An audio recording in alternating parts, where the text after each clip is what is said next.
નમસ્કાર. અમરેલીના ઈશ્વરિયા વરસડા માર્ગ વચ્ચે એક અકસ્માત સર્જાયો હતો. લાઠી સ્ટેટ હાઈવે પર ટ્રકને ઓવરટેક કરવાની કોશિશ દરમિયાન ખાનગી બસ ખાડામાં ખાંગી ગઈ હતી. સુરત જતી આ બસમાં સદનસીબે કોઈ જાનહાનિ થઈ ન હતી, જેથી મુસાફરોમાં હાશકારો જોવા મળ્યો હતો. અકસ્માત બાદ લોકોના ટોળેટોળા સ્થળ પર ઉમટી પડ્યા હતા. મુસાફરોને બીજી બસમાં શિફ્ટ કરીને સુરક્ષિત રીતે રવાના કરવામાં આવ્યા હતા. વધુ સમાચાર માટે જોડાયેલા રહો આરપી ગુજરાત ન્યૂઝ રાજકોટ. કઈ રીતના અકસ્માત થયો આખો?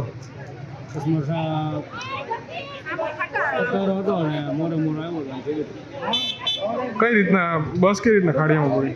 આમ ખાડીયા મોરે તાર લીધી ઉતાર લીધો.